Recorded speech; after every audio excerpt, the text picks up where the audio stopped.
boy, girl, boy, girl. Yeah, it's free. Yes. Hello and welcome to the last panel discussion of the day.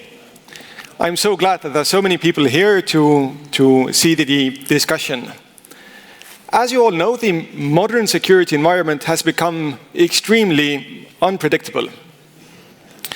And therefore, resilience has also become very, very important. One way of building resilience is establishing trust in the society, between the government and between the civil society. And open government partnership is a very good way of building this collaboration between the civil society and the government. However, maybe many of you have noticed that during crisis situations, there's a tendency to not involve the civil society. It is considered to be cumbersome, to take time, and often civil society in crisis is left away from the decisions. Today in this discussion, we will discuss why this is the case, if this is the case or not. And we will also discuss what can we do to improve the situation, to also involve the civil society in times of crisis to build resilience. We will do this with the help of 4 extremely renowned speakers from all over the world. We have Mr. Salil Shetty, who is the Vice President for Global Programs from the Open Society Foundation. We also have Ms. Sevgil Muzayeva, who is the Editor-in-Chief of the most renowned independent newspaper in Ukraine, Ukrainskaya Pravda. We have Taimar Peterkop, who is the Secretary of State of Estonia. And then we have Stephanie Muchai, who is the Program Director of the Governance and Anti-Corruption of International Lawyers Project. My name is Sten Andres Ehrlich. I'm here representing SpeakSmart. SpeakSmart is a social enterprise of the Estonian Debating Society. And we seek to promote critical discussion in the society, critical thinking.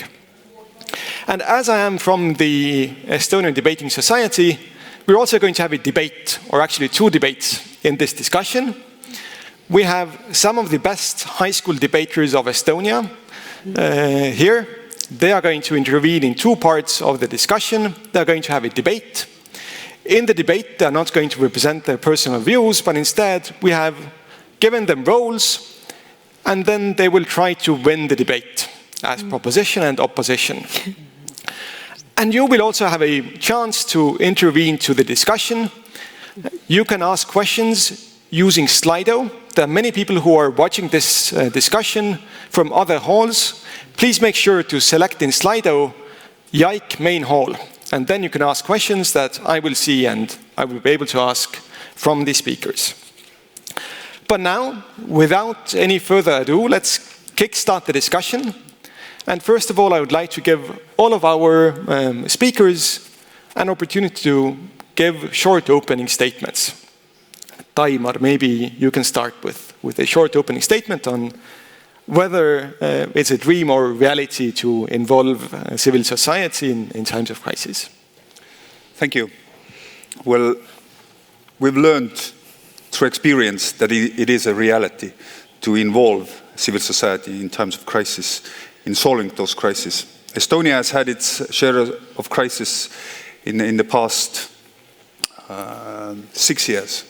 We've had ID card crisis, which is Estonian specific, related to our society. We are so digitalized that it affected the entire society. COVID, the war in Ukraine, the escalation of war in Ukraine has had its implications to Estonia as well, refugees, high inflation, high energy prices, etc., etc. And in solving those crises, we've had success stories, we've had failures with cooperating with civil society, with the community, different communities. ID card crisis was solved purely with cooperation with Estonian IT community, with companies, with academia. So we actually have very good lessons learned, very good practice on how to do that. Helping Ukraine has been a tremendous success story, I think, for Estonia, how it has mobilized our civil society. It's not only government-led, the government has done their part, but it's Estonian civil society has mobilized to help Ukraine, and this demonstrates how much potential the civil society has to contribute to solving crisis. And of course, the way Ukrainian civil society contributes to the defense of their country is a role model for all of us, and we've learned and still learning a lot from that. But the other part beside this experience we've had is looking to the future and what we are expecting to see, different types of crises. This poly-crisis, as our Prime Minister said, that we are facing or living in, it's the most important to face those crises is a cohesive society which produces resilience. We cannot fight back to every asymmetric attack that is happening now, produced from Russia against us. We cannot be ready for all the different types of crises. But what we can be ready, or what we can contribute in building, is a cohesive society through cooperation with civil society. And it is very important, the lessons that we have learned, that if you want to rely on civil society in times of crisis, you have to build these networks, the relations, in times of peace. There is no time to start building them during the crisis. You need to rely them when the crisis emerges. Thank you. Thank you. I think very important point that you have to start preparing for a crisis before the crisis starts, also with the civil society government cooperation. Taimar already mentioned the experience of Ukraine, and that's definitely very, very interesting. So, Sevgil, maybe you can comment. Yeah, thank you for having me, and thank you for your support of Ukraine. It's hard to be not emotional when you represent a country which lives in circumstances of full-scale war, already more than 500 days, and even today more than 16 people died after another one missile attack in Konstantinivka, eastern city of Ukraine, but I will try my best. So, in the first days of war, my colleague, the prominent political reporter Roman Romaniuk, wrote, I think, the most important words which will describe why actually Ukraine can resist in such situation, that this war is our third, but most important Maidan. And it's not only about resilience, it's not only about protest, and it's not only about the war for right to exist. This is also about how Ukrainian society grew up during these decades. So the most prominent representatives of civil society of Ukraine already paid 20 years of their lives for democratic development of the country. Because as a student, I was the participant of the first Maidan, then other my colleagues were participants of the Maidan in 2014. And it actually helped us in the first days of war, because we have this experience. We helped our country to move forward in these democratic transitions, because we took part in all important reforms. All important reforms will be not possible without the participant of civil society. I mean, for example, anti-corruption infrastructure, because we push forward that reform. Decentralization, which helped Ukraine in the first days of full-scale invasion. And actually, when the invasion happened, everyone knows how to do and what to do. So we became partners of our society, we became partners of our government, we volunteered, we helped with providing procurement, like all civil society organizations became advocacies of the countries, they became even procurement companies. But at the same time, even in a situation when we live in this existential threat, we still have our own vision, and we also are able to criticize government even in the times of martial law, even in the times of all of course, difficult situations, because we want to move forward and not to stop this democratic transition even in such difficult circumstances. That is why investigative reporters, they do their job, our anti-corruption activists, they do their job, even in circumstances of very difficult situation now in Ukraine. Thank you. So, is it right to say that in crisis, this cooperation has become even more important than it was before? Yes, absolutely, and I have a few examples of how we cooperate with government, but at the same time, when government did something wrong, we criticize the government, so we follow all misconducts of our high officials, because for us it's important to move forward and not to forget that we are democracy. Yes, we are democracy, we have a war in our country, but we still a democracy, and we fight for the right to be a democracy. All right. Thank you. Steph, maybe you can also say some opening words. Sure. I think I'll take my cue from a comment this morning where in the open plenary somebody said from the side of government that it's really a relief to have some support and not have the expectation to have all the answers. And I think that certainly applies in a crisis. I think governance is no longer the preserve of just the public officials. I think it's an unfair burden to expect them to have all the answers, all the responses, and get everything perfect. I think we all have to take the responsibility in times of crisis. I think it's not even about allowing people into the space. I think the framing is the responsibility that we have as citizens and as civil society to contribute to the solving of the crisis. So that's the first framing of the issue, is the responsibility that everything has. Of course, there are decision makers who make the call, but that would be my thinking around the framing. Civil society are more agile than government in terms of responding just because of processes of government. And so I think there's a good opportunity for governments to capitalize on the agility of civil society, especially to do with innovation in tech, in responses to crisis. So for example, making sure that vulnerable members of the public are able to communicate their needs or their challenges in a very quick way to the government, for them to be able to have data to make decisions about what's really happening on the ground and how the measures are being implemented and whether they're really meeting the needs, because then we're able to monitor in real time what is happening. So that's just one example. The other one is in terms of legal excesses. Sometimes during a crisis, this would trigger kind of arbitrary or very hasty use of emergency powers, and as we know, those immediately suspend a lot of human rights, and just making sure that those excesses are not happening.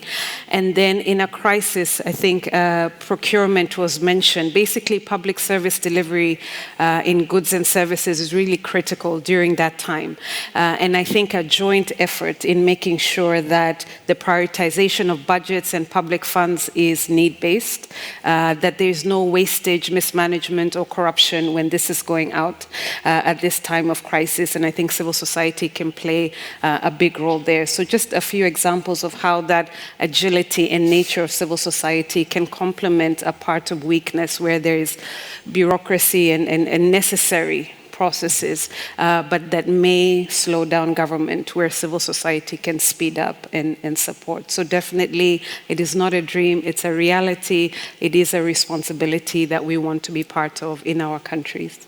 Yeah, that's very good to hear. I definitely agree that the civil society always enhances the government and also plays a very important role as checks and balances to that. Salil, maybe you can comment from your very global perspective on is this a dream or reality in majority of countries?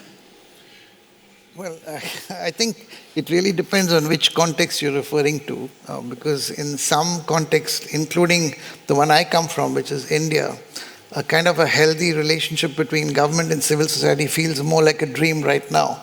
But I hope it'll be a reality soon. But I wanted to kind of, firstly just say that we are in a crisis. It's not about a crisis of, of small proportions. We are in a crisis of, I think, quite epic proportions. The crisis of democracy and the backsliding of democracies in so many parts of the world. And my sense is that if you don't get your governance and democratic decision-making right, then all the other, when we talk about polycrisis, all the other crises of inequality or climate, etc., if you don't have the right people governing or governing in the right way, everything else is going to be more difficult to achieve. So I think we have to keep that at the back of our mind. But in terms of the, the point of discussion now, one thing we have to remember is that survey after survey is showing us that over decades now, the trust that people have in political parties, leaders, governments, etc., has been declining. The trust in the establishment is declining. And in fact, which is why, election after election, we have people coming to power who are seen or perceived as outsiders or fresh faces, etc. Often that's not the case. They're not quite fresh faces, but they're perceived to be that. So I'm saying in that context, I think that civil society represents an alternative form of voice, representation, and participation. So in a healthy, normal society, I think that you have no choice. Politicians, governments need civil society and vice versa. That's a kind of happy society. But I think one of the challenges we have is that civil society's role, at least a big important role, is to hold governments accountable. And nobody likes to be held accountable. So that's where the tension arises. So if you start holding governments accountable, either you get sidelined or in hostile situations, you get silenced. And that's a problem I think we have to figure out how to address that problem. So I think to me, crisis, if you do not have civil society, if you do not listen to the voice of people, that's how you end up being in a crisis. I mean, all the early warning systems are if you crush fundamental freedoms, you don't respect civil society, you're going to end up in a crisis. So the question is wrongly framed in a sense. It's not about how do you get civil society to help you in a crisis. If you don't work with civil society, you're almost guaranteed to be in a crisis. Now I'm talking about civil society in a kind of, in a particular sense, in a particular definition. So I think that, civil society is the oxygen for people's participation. And resilient societies are open societies. And that means civil society is a kind of fundamental prerequisite. Thank you. Thank you. Can you maybe comment also on what you mentioned at the beginning, that in India it's still a dream, not reality? Why is this the case? Well, I think, you have to imagine a situation like when you think of, a society, a healthy society, you would expect that all sections of the society are treated at least with some basic respect, some basic sense of equality, and some system of non-discrimination. But when you have a regime that decides that if you are from a particular religion or a particular gender or a particular caste, that you are not equal citizens, then, we are creating a very, very tense situation in the country. So as we talked about, I think Secretary of State said, we need to have cohesive societies. But if once you create conflict, and, I was going to come to this later, but one of the challenges with this, election-based understanding of democracy is that these new governments, which I call elected authoritarians, they're coming to power through polarization politics. So you attack refugees, you attack LGBT, you attack women, you attack Muslims, you come to power. Once you come to power, you start crushing all the institutions. You have Orban, Duterte, Trump, Bolsonaro. It's not just Modi. We have a long list of these people. They've understood that you can game the election system, come to power, and then you show us your true colors. Yeah, very important point and perspective that democracy is not just elections, but many more things as well. Yeah. But now, I think this has been an extremely good introduction to our discussion. It's time for the first debate. So I'll ask our debaters to the floor. Let me remind you again that our debaters do not represent their personal views, but instead we have given them roles. So our topic is, does involving civil society make crisis harder to solve? We have some people who say that it makes it harder to solve, and some others who say that it doesn't. And they will then make speeches to try to convince you. At the same time, when you go to our Slido link, you can see a hash code that will take you there. And when you select YIKE Main Hall, you can also give some answers to that question. Please do that. And we will also ask you give you the same request to give your answers after the debate, so we can see if the debaters manage to convince you or not. So, Christian, go ahead. All right, the microphone seems to be working, so I will be starting my speech in just a few moments. Dear public, in times of crisis, states have a singular duty that precedes all others, providing effective and, importantly, quick alleviation of the suffering of its citizens. We in no way oppose cooperation with civil society in times of stability, but during catastrophes in which time is of the utmost essence, we cannot allow a single second in delay. We believe that an involvement of civil society not only adds needless layers of complexity to any given crisis, but also prolongs the enforcement of developed solutions. To start off, the interests of NGOs rarely align with those of the governments that work toward the benefit of all of their citizens equally. For example, a business representing organization that is recruited at the start of a pandemic to find solutions for acquiring vaccines may later on begin to hamper the broader goal of public health when it becomes apparent that businesses would have to be closed. NGOs have to protect their interest groups, but by doing so, they may resist policy that would be a net benefit for the public. There is also an information gap between the government, who probably has the most resources to acquire expertise, and civil society that probably has less. In the best case, bridging this gap is simply time-consuming. The government has to spend effort in sharing their expertise and convincing NGOs of the importance of key policies instead of acting straight away. However, when there is even the slightest error in sharing knowledge, the harms become exponentially worse. For example, the public messaging of NGOs and governments may not always align, which becomes important when the government needs to raise funds for certain projects. If NGOs promote different projects in their campaigns instead, the amount of money people are willing to donate is split and both projects are left underfunded and ineffective. Even worse is the case when NGOs act quicker than government resources allow, essentially overpromising. This could look like civil organizations assisting refugees in entering the country quickly, despite the fact that the government has not yet been able to mobilize enough resources to effectively accommodate them, thus disrupting local society while providing no real aid. In times of crisis, action has to be coordinated and precise. Civil society simply makes that harder. To conclude, when action is slower or ineffective, the public also loses confidence in the government. In times of catastrophe, when real material conditions of individuals are threatened, the feeling of having their voice heard will not outweigh the perceived risk to their well-being. Poorly planned, reliant on inexperienced managers, and often failing to meet the need of victims. Those are the words used in a New York Times article to describe the actions of the American Red Cross in the aftermath of Hurricane Katrina. A catastrophe means that people are suffering. Prolonging that suffering is inhumane, unjustified, and constitutes a failure in what a state should be. Thank you.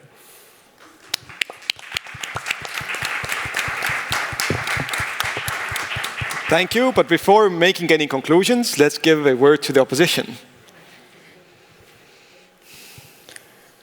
Dear listeners, time is indeed a determining factor in crisis management, and that is exactly why organized cooperation with civil society is so important.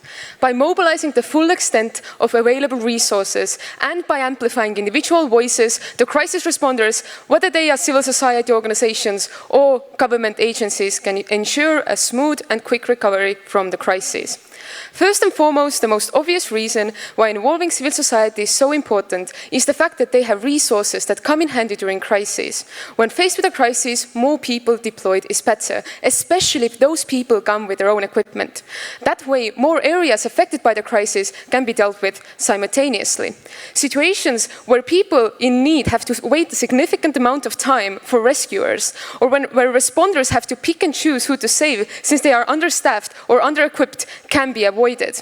Not only will a quick and sufficiently resourced response help minimize complications, it will also build confidence in the responders and the government.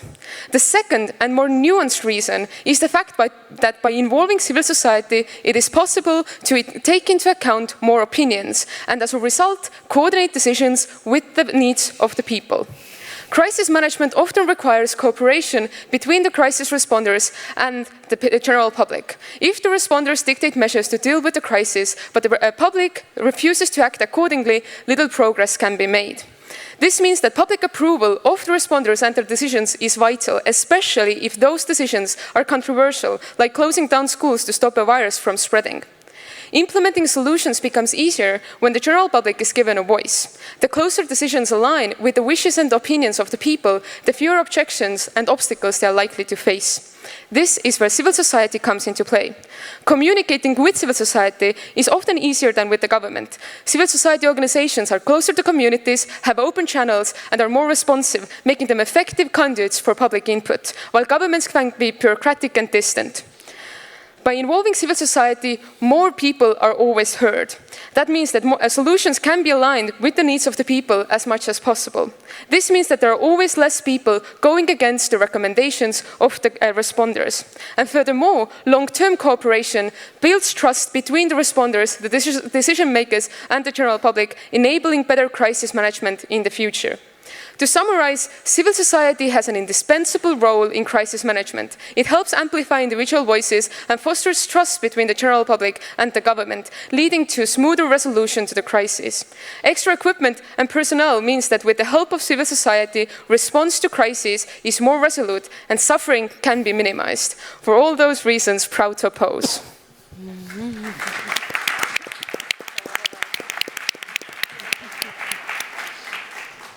A minute to the proposition. Dear listeners, ensuring that every voice is heard is undoubtedly important, but it should not come at the expense of addressing the root of the problem effectively. Firstly, let's address the issue of diverting resources to civil society organizations during a crisis. We believe it inadvertently leads to competition for limited resources, whereas government agencies with their established infrastructure, access to vast resources and expertise in crisis management are often better equipped to ensure resources are deployed efficiently. This prevents the situation where some areas receive excessive help while others remain underserved.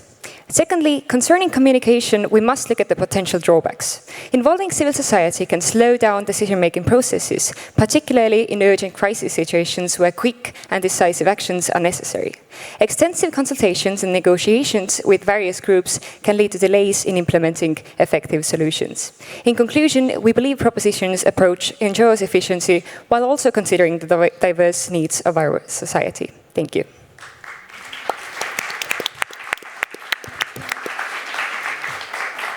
Thank you.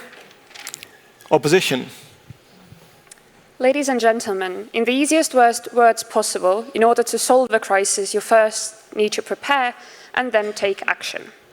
Let's talk about the preparation. Today, the civil society will never be just thrown into a crisis without any support. To make things as easy as possible, NGOs already have their members go through vigorous training to ensure that they are capable in crisis situations. Their trainings include logistics and resource management and emergency response planning. NGOs do have the know-how to lead others who don't, and they can help in crisis, and they are able to offer the much-needed perspective to help as many people as possible. Secondly, action. Yes, more people might mean more time. However, manpower is an important part of this equation as well. Whatever time we might lose when giving instructions, we can also offer much more help. More helpers simply equals more help in more situations. Thank you.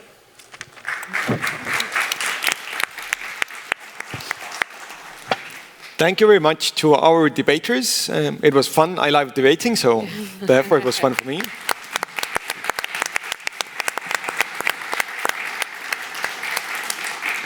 And usually in competitive student debating, there's also a panel of judges who decide who won.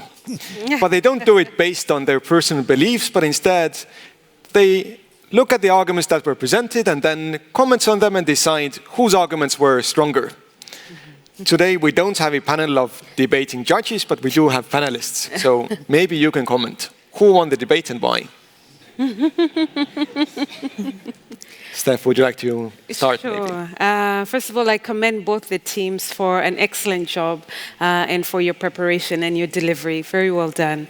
I think what I picked up from both the teams, so one of the teams focused on processes and structures and how that would be hampered with regards to involvement of civil society. And the other team focused very much on what needs to be done and the opportunity that civil society presents for it to be done. So that's how I had the two approaches, which I think is very true to the nature of civil society and the nature of government. I think on the side of the processes, structure, and effectiveness, I really do like the point about that NGOs sometimes move very quickly and they don't take into consideration kind of the social structures and enabling because they see a need and they just want to respond. And sometimes that creates a problem because they don't know what social support or structures may or may not be available. So I think that was a good point in that regard. I think to the point of the processes, I would say that to win them over, I think if consultations were more agile, I think that would take over most of their argument, because I think the crux of it was the delays caused by the consultation. So if we found a way to make them more agile, I think we would be able to move you over to this side. I think for the other thing, the other team that was really just based on what needs to be done, I think that was a good strength with that regard. And I think that when that comes to the table, rather than being overly focused on the processes, and this is what is needed, this is what is needed, because a crisis is a, emergency or needs that quick response. I think for that reason, the focus on the need and then working around that, I would give it to that team. To team opposition? Yes. Thank you. It seems that you have done it before. You would make an excellent debating judge. Thank you very much. But just as a vote, would you all vote team opposition or team proposition? Thank you, both teams, actually. They did a great job. For me personally, it's important just to separate the role of civil society during emergency and real crisis and strategic decisions. And if we speak about Ukraine, of course, we didn't have a time even to sing, and we didn't have a time to have decision making, etc. Because when, for example, war started, somebody needed to evacuate people, for example, from all the seized city. Or, for example, when it was a destruction of Novokakhovka Dam, somebody had to go to Kherson and evacuate animals and saved animals. So we didn't have a time about that. At the same time, when we speak about strategic decisions, of course, sometimes also kind of a civil society in Ukraine could be very emotional about that kind of a hot hat and, and no understanding what will be the result of this battle or this critics, etc. So I think that, of course, I'm with Team B because it's a situation we now have in Ukraine. So you have to react faster, you have to help people, and you have to think first about humanity, because humanity in Ukraine now what moves civil society and what helps our country to survive during very turbulent time. Taimar Salil, do you agree? No, I thought they were much better than the panelists, except I don't want to challenge the Secretary of State. You were better than, but as far as the panel, the rest of the panelists, I thought, and I thought Estonians don't speak much, but spoke brilliantly. No, I mean, the only sort of substantive point I'd like to make is that, it's a paradox, because in a crisis situation is when there's more trust in the government, because that's the job of the government to deal with the crisis, But paradoxically, that's when you need civil society more than any other time, because they are much closer to the people, And I think all the examples we know, like for example, if you take the COVID crisis, there's so many examples across countries. I mean, Tunisia, for example, just civil groups coming together, just using Facebook, the way in which they were able to, raise money, respond. I mean, country after country, Ukraine, I don't need to give more examples, but I mean, we know that in a matter of hours, civil society groups had raised significant amounts of resources and acted. So there's a kind of a balancing act, I think, and I think they did a good job. Of course, I have a predisposed bias in this direction, but I thought they did a great job. All right, thanks. Well, just to add, I also I'm biased on this side, since I've learned through experience that it's important to work with civil society. But I think we don't actually have a universal model for every crisis and for every country. That Estonia is a very small country. We have a very small government. We cannot, most of the things we do here, we have to do it together with the civil society. And we don't simply have the resources to go it alone for the government.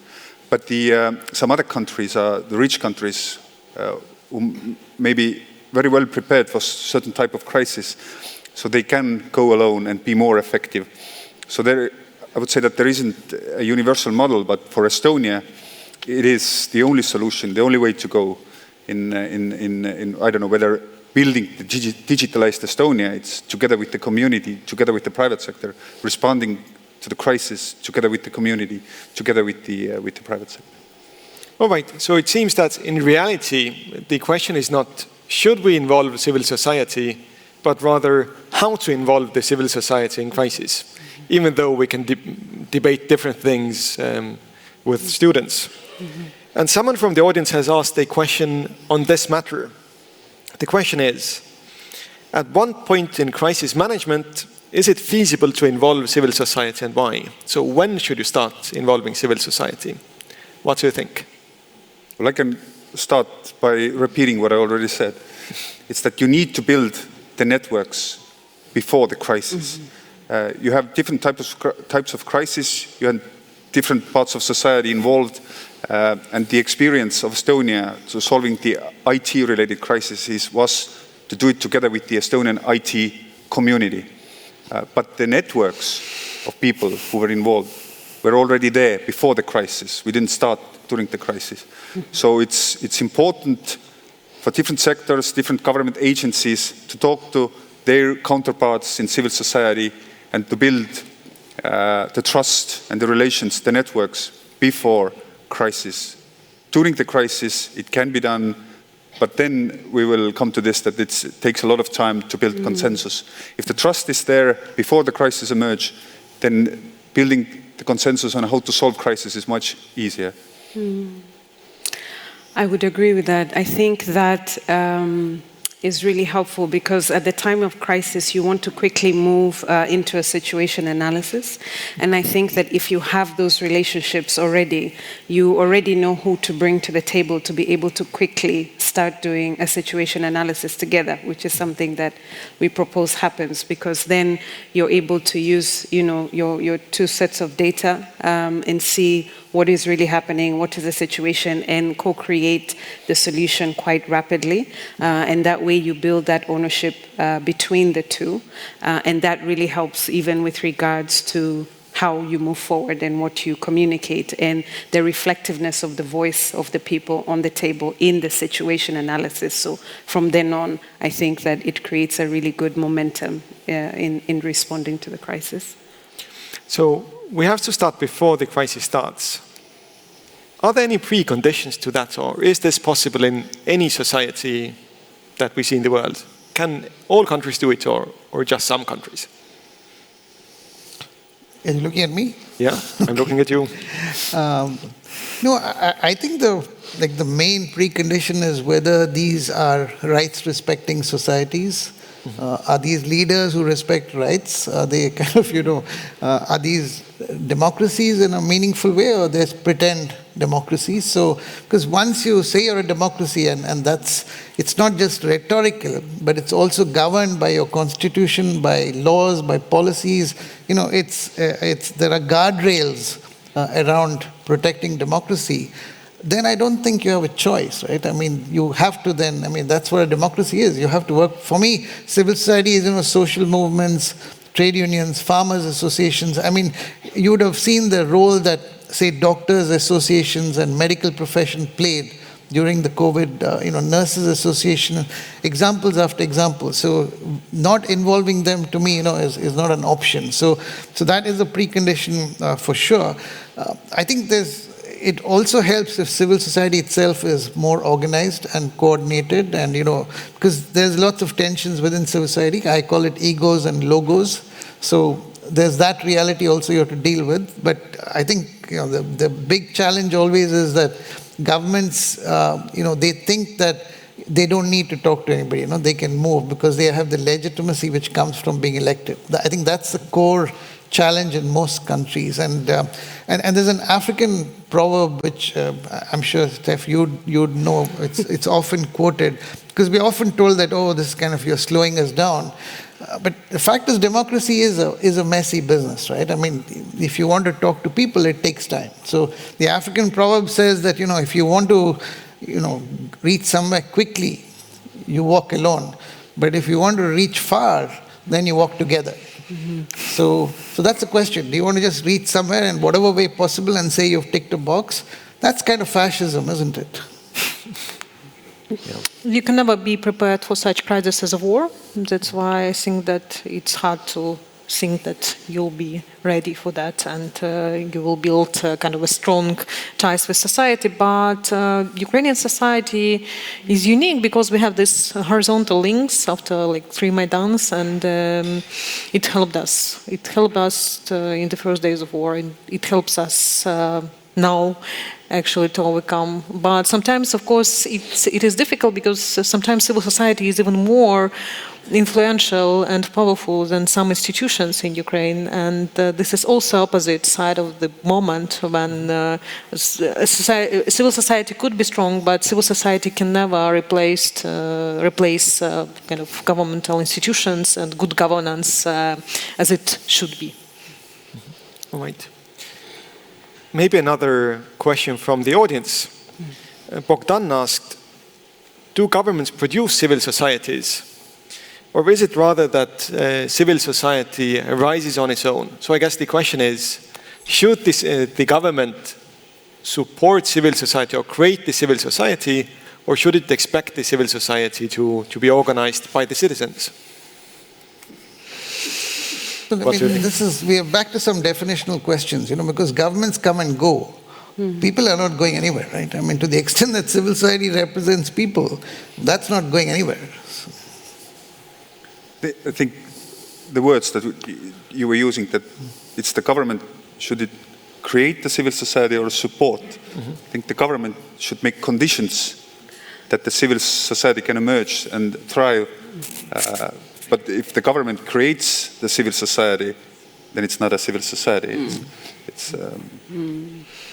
In Ukraine, actually, civil society didn't ask about help of the government. It just grew up with all conditions country live last few years. So, yeah, we never expected something from the government and support as well. All right. There was one very interesting point, at least for me, that the debaters brought up. And this was that maybe sometimes the interests of the government and the civil society are not fully aligned, that they want slightly different things. Do you think this is really the case or not? I think it's the case in times of non-crisis. There might be ideological differences, there might be different priorities that may be due to, government's kind of vision and agendas that are set at a different time. It may be due to political considerations. It may be due to, for example, if civil society recognizes that there's this brand new anti-corruption approach, and it's called beneficial ownership, and you need to implement it now. And the government is, well, we were not really thinking about beneficial ownership, but okay.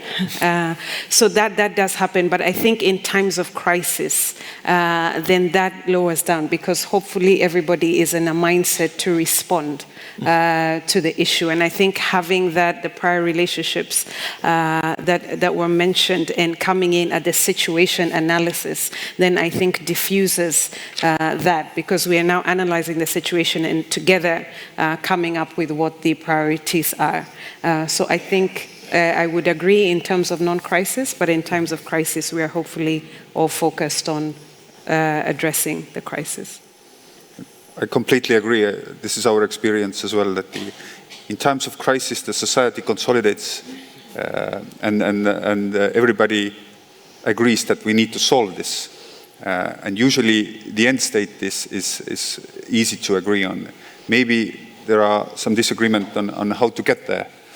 And again, what I said earlier, that if you have networks, relationships in place before the crisis, then you can solve those differences of opinions very quickly and agree on how to get there as well. But let me maybe then provoke on this topic. A few years ago, I also used to work for the Estonian government in the Ministry of Social Affairs.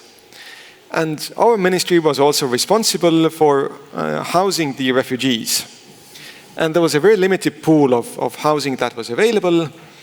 Maybe that was our blame or our fault that the pool was very limited. And then the civil society was bringing in many, many refugees, and we were not able to house them where we wanted to. And we had to find some new solutions. And to be honest, at that point, it didn't feel like the people that were bringing in refugees were our allies that were helping us.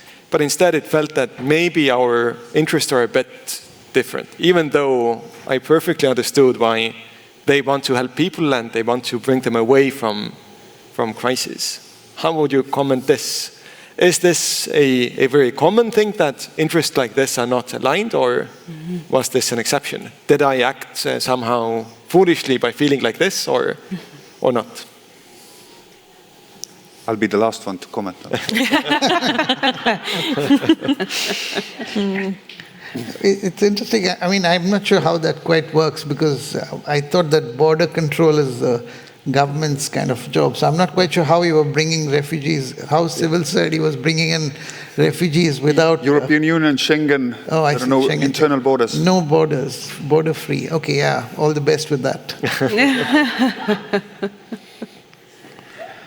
I think for me, I would ask you to go easy on yourself, in the sense that from where they're coming and the circumstances they're coming, it sounds like, I was not there in the whole situation, but that there was a lot of concern about availability of certain housing and this.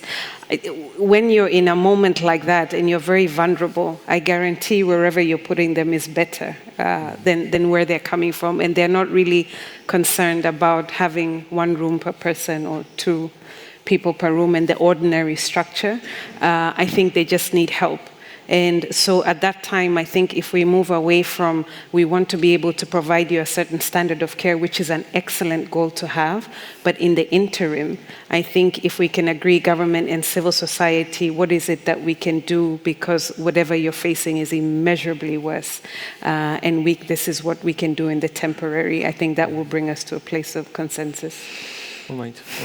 Sevgil? It's hard to say something from Ukrainian position, because we have more than 6 million refugees now in Ukraine, and I just want to thank you for all European countries that hosting Ukrainian people, providing everything. We will never forgive that. We will never forget this help and this solidarity with Ukrainian people.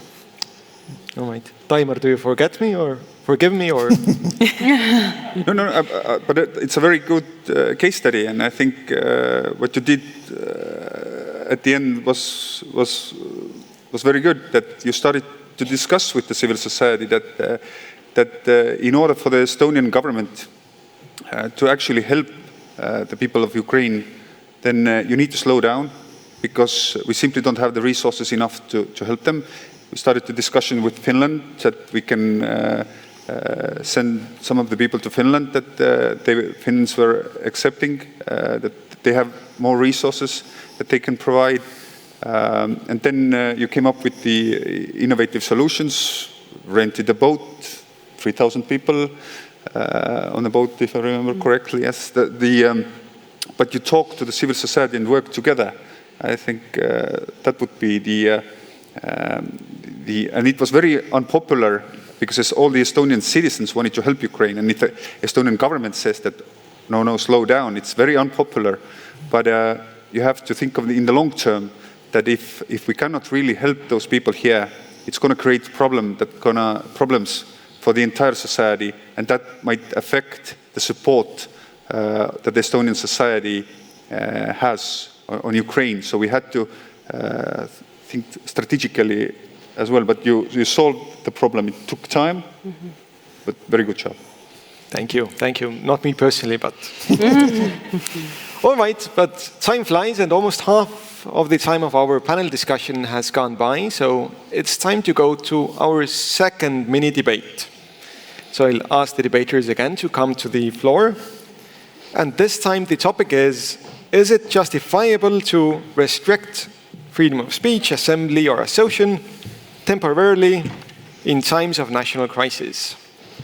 And again, the system works the same way. You can also chip in, give your voice, your vote on Slido. Without further ado, 2 minutes to proposition. Ladies and gentlemen, yes, civil liberties are an important foundation of a democratic state. However, in times of a national emergency, the governments do have the responsibility to guarantee their people's well-being. And in order to do so, they sometimes have to take the very necessary but uncomfortable steps. We believe that the restrictions would be firstly temporary, and secondly calculated carefully to be as minimal as possible while still ensuring their effectivity. The reasoning is simple. The government simply doesn't wish people's anger on them at unstable times. I would like you to think of bodily autonomy or choice. This is something that we all value. And generally, when there are attempts of restrictions, this is frowned upon. However, no one bats an eye when an underage child is not sold alcohol or when a person is going to jail because of possession of illegal drugs. Theoretically, it's their body, their choice. However, we all understand that those restrictions are there in order to protect those citizens and those around them. This is what we are telling you as well. In times of crisis, freedom of speech might have to be restricted to ensure public safety. Misleading information or extremist rhetoric can incite violence, create panic, or interfere with emergency responders, creating a direct link that harms the people. Or we're able to ensure a shorter time spent in a crisis. For example, in disease pandemics, public gatherings are a threat, since more people equals more chance for the virus to spread. Hence, the virus is there longer. Ladies and gentlemen, our case is very simple. It is a matter of weighing the harms. The harms of a temporarily restricted liberties or spending time in a longer crisis. Thank you.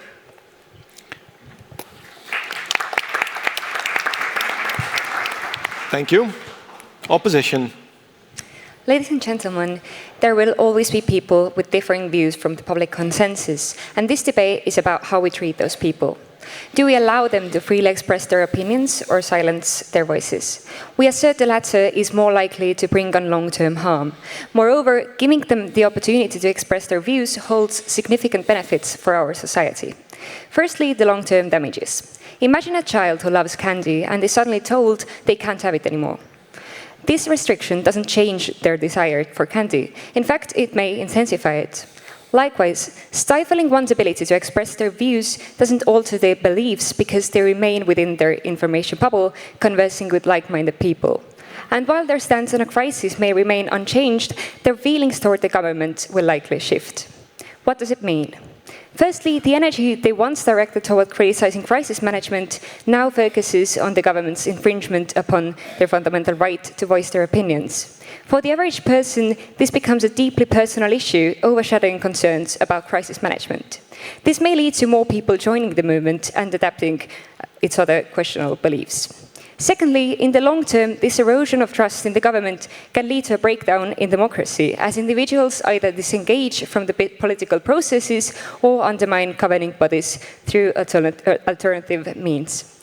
Now let's look at why difference in opinions in the public is actually a good thing.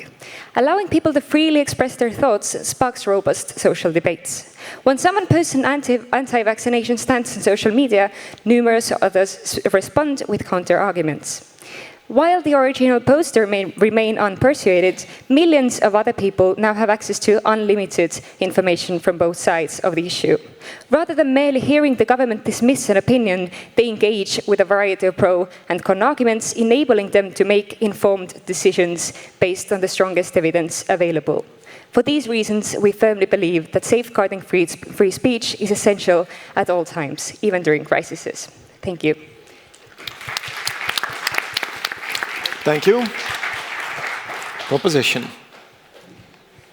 Honourable listeners, limiting freedoms like speech or assembly is an extreme measure.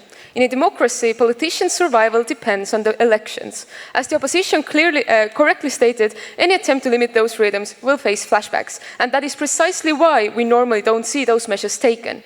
If governments resort to limiting these freedoms, it is because there are no other equally effective solutions. This is why we see that the concerns the opposition has really hold no significance. Firstly, we don't think that long-term effects are relevant. Any measure taken is temporary and well justified by the government. There is no cycle created. And secondly, some people with conflicting ideas might channel their energy towards criticizing the government, but this is okay because they cannot take direct action against crisis management. If there is no anti-vaxxation rhetoric allowed, helpful messages will get more traction, and people already tend to believe the government during crises. No need to counter a counter movement. But I want to emphasize that any attempt to limit those freedoms is well calculated and temporary because it is an extreme measure, an extreme but necessary measure. Thank you. Thank you.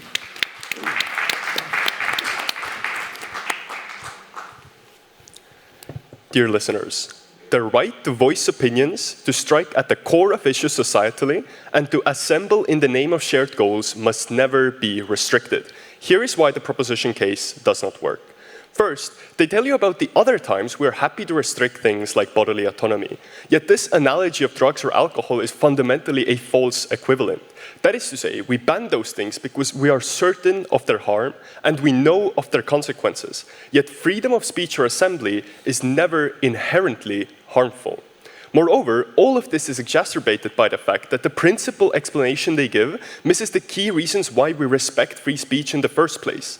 The need for feedback is not lost during times of crisis. Democratic feedback still needs to function in order to prevent harm. And even if this causes some disruptions, it is better to have disruptions and sensible policies than no disruptions with policies that may end up being harmful.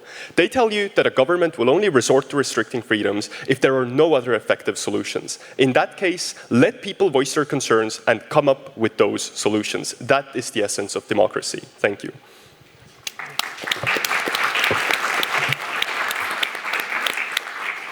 Thank you very much. So, you know the drill. What do you think? Maybe as a media person, I will comment the first. You know, like in the first days of war, we didn't think about freedom of speech. We were thinking about how to provide reliable information for people and how to protect our people from Russian propaganda, because Russian propaganda literally succeeded in some territories that were seized by Russian troops, and they started to spread information that Kiev was surrendered, that army of Ukraine was defeated, etc. So, but then after a few months, we understood that some misconducts of our officials took place now in Ukraine, and we had a big discussion in our newsroom: is it time or not the time to criticize the government when your country have this kind of existential battle, just the battle for the life to have a state. And we understood that even in times of crisis, in times of war, it's even more responsible for journalists to tell the truth for people, to tell the truth about these misconducts, about like some bad governance that took place, because from that, sometimes literally lives of our soldiers depend, lives of our civilians depend. And after kind of more than 1 year and a half of this war, I can tell you that the truth helps win, and the truth helps to provide more good governance for some decisions in Ukraine, for example, because after our publications of our investigations, some bad governance were fired,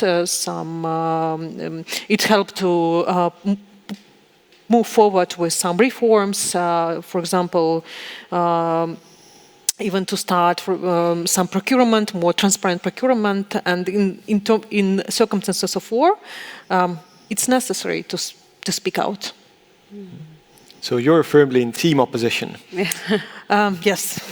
All right. But you have to understand your responsibility as well. Yeah.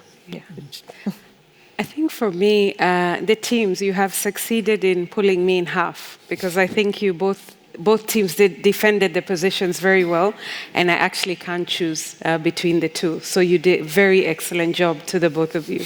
My only thing that I would add, I think something that I wanted to hear is the way that tech has fundamentally changed the way that these rights are exercised and has also limited the control that can be had over these rights. I think that would be a great debating point.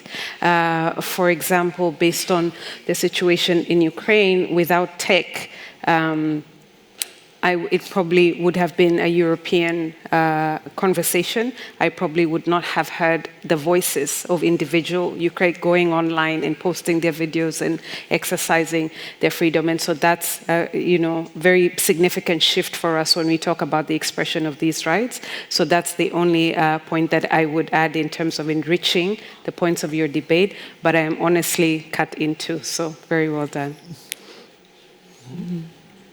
Well, being a lawyer and being from a government, so it's understandable that I was agreeing with the team here. But what I wanted to comment is I think it's, well, at least in Europe, all the countries during the COVID had restrictions on assembly. In Ukraine, after Ukraine war escalated last year, I think most of the European countries have restricted access to Russian propaganda channels, and those cases have been through courts as well in different countries and in EU courts. So and in our constitutions, it is allowed in some cases to restrict those rights.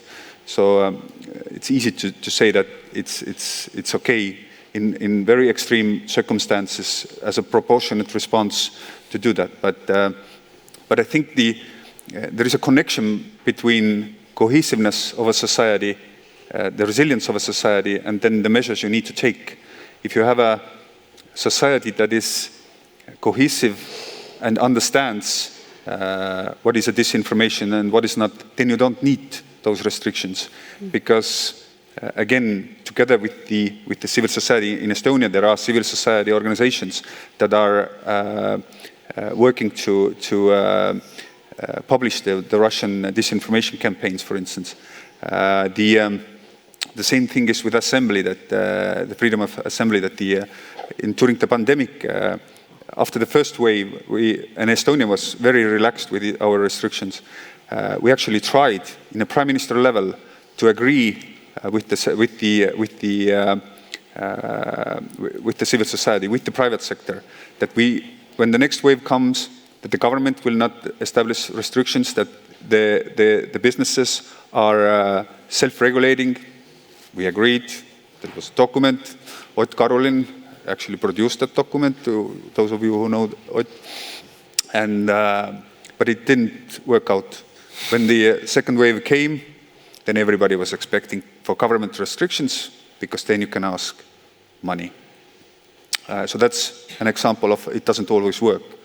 So I think the restrictions and cohesiveness of a society is actually connected. Well, I tend to lean left.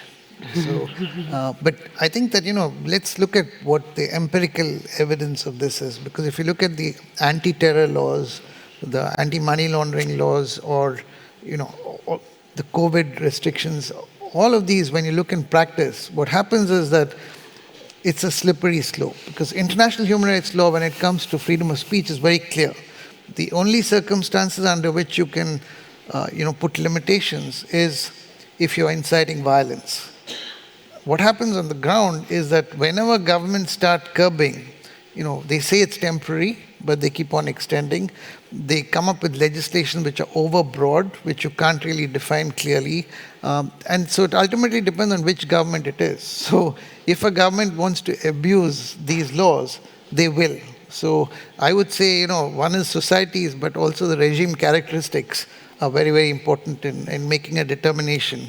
I mean, take a look at, even France, an advanced country like France, kept extending, all the sort of anti-terror laws. Look at El Salvador today, with Bukele as the president. I mean, he has kept extending emergency laws. He's increased his term limit to 2. He's locked thousands of people in prison, and all under this guise of, the war against drugs and crime. So once you go into this public security kind of argument, you can justify anything. So I think it's a slippery slope. That's a very good point. And maybe I'd like to tie a bit the two parts of our discussion together. In the first half of the discussion, I think more or less everyone agreed that it's not a question, should we involve the civil society, but rather a question of how should we involve the civil society.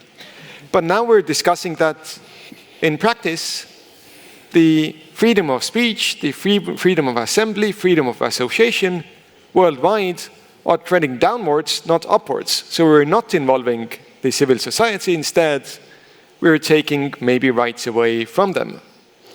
Do you agree that this is the case?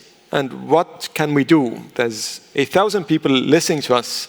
What can we do to improve the situation? Steph, I know that's a very big ask, but maybe you can start. No, I'm trying to understand the question that we have. So the question is, it seems to me that on one hand, we agree that involving civil society is a must in crisis. Yep. On the other hand, it seems that we tend to do it less and less worldwide in different countries. First question, why? Secondly, what can we do about it? I see. Yeah. I think the mistrust is a big factor of why it's not picked up between governments and civil society, but also the regime of the day and the way that they think about governance makes a difference to their thinking about stakeholder engagement and involvement as well. With regards to the trust, I think a lot of civil society is birthed out of responses to oppression or injustice, and so a lot of the relationship began in a combative situation, and so became antagonistic from the start. And so asking for a space of cooperation and collaboration may seem quite a far-flung idea in that regard. But I think spaces like the Open Government Partnership just really demonstrate the power of co-creation and the power of reform in terms of the strengths of one and the deficits of the other. That, when one is where one has a weakness, it tends to be the other's strength. And so I think the partnership comes together really well. I think what we can do is really just leverage those results of reforms and results that come out of a unique space like the partnership and acknowledge them for what they are and continue to strengthen that. I think something else that we can do, one of the limitations of civil society is having very activity-based funding and also some challenges with capacity, especially for grassroots or local organizations to be able to respond, especially to governance issues and things like that. So I think supporting and raising that capacity and leadership in different kinds of reformers in civil society and supporting more agile, responsive funding that is able not to be locked up in particular budget lines and things like that, I think means that we are freed to support governments in times of crisis a lot more as well. But hopefully, I think the biggest one, if we can unlock the trust issue and focus more on civil society in its nature, provides accountability, but we are all working to the same goal of our countries. We want to have thriving, prosperous, responsive economies that serve the needs of the people. Everybody is hopefully, depending on the regime, working towards that. And if we could have that shared kind of approach in thinking, then I think that would help. But I see you're already shaking your head. I just want to just mention that next week, Open Society Foundation is releasing open Society Barometer report, and it's kind of an interesting finding. It's over 20 countries, more than 35,000 respondents, including in China and India, which normally get excluded from a lot of these studies. And it kind of, shows this confusion that's being created in people's minds, that on the one hand, there's democratic backsliding, but on the other hand, when you ask people, the overwhelming majority want democracies, want freedoms. So I think what we have to understand is we have huge prominent countries like India, Brazil, United States, which kind of set the agenda for the world, where there's democratic backsliding, but the anger is not because of people not liking democracies. We have governments who've taken over and they've manipulated it, and so the confusion between people not wanting democracies and leaders who come to power making false promises. So if you come to power saying, I'll make America great again, and people think, oh my God, there's this new guy who's going to make it great again. And that's far from it. Then he goes around and then erodes the democratic foundations of the country. We have this happening in many, many places. So our answer, you asked what can we do about it, certainly from Open Society Foundation, we launched something called the Lab for Democratic Renewal to support action on the ground, but also to rethink as to what is a democracy that delivers. Because young people today have different aspirations. It's a digital reality. How do we rethink the democracy of the future? And I wanted to invite, governments and other actors here to join us in this process of thinking about what do we need for the future. Daimar, you seem to be the only one representing a government here. Do you accept the invitation or not yet? Yes. But I think that's the thing, that I'm a civil servant, I'm not a politician. And we need, I think what can we do is that those of us who believe in what we preach here, and I think we all preach the same thing, we have to go to politics and become ministers and prime ministers and then practice what we preach. But really that's that is a difficult question, and I don't have a clear answer, but what I've heard today is, what can I can conclude that I've heard today, from what I heard today is that it's difficult. It's difficult to work with civil society. You said we get farther when we walk together. Our Prime Minister this morning said that working together with civil society is good to run marathons, but doing sprints, you can do it alone. It's the same thing. So it's difficult. But what I've seen from the politicians that I've seen developing in my career, when people go to politics, they have this maybe a bit naive approach that, yes, we're going to work together with everybody with different interest groups, etc., etc. And when they are into politics, the reality of politics and everything that is bad about politics is influencing so much them that it changes them, and those ideals that we've been discussing here,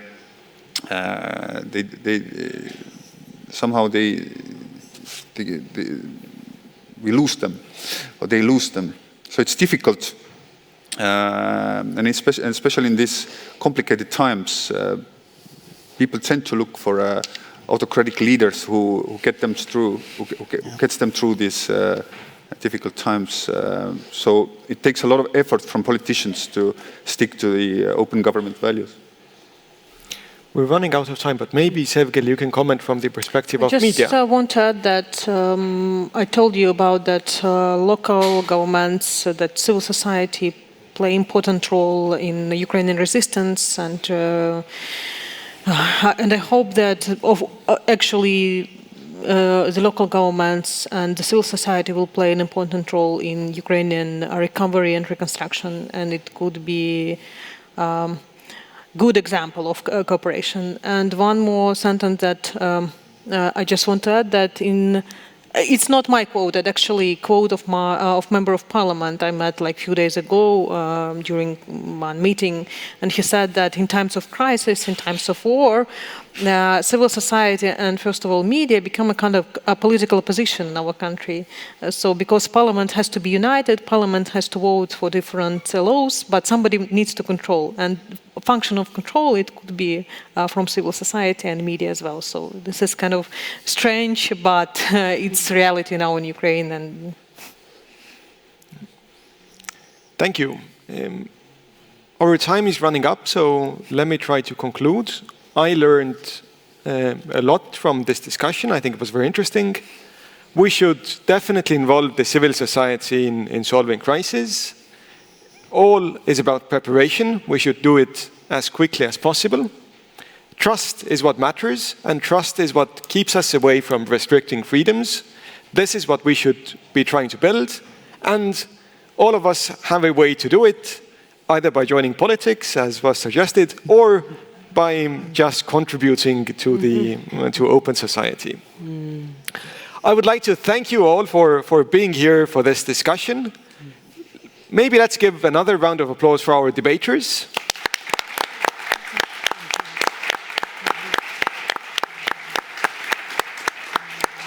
And also a very big round of applause for the excellent speakers that we had here, Salil, Sevgel, Daimar, Steph.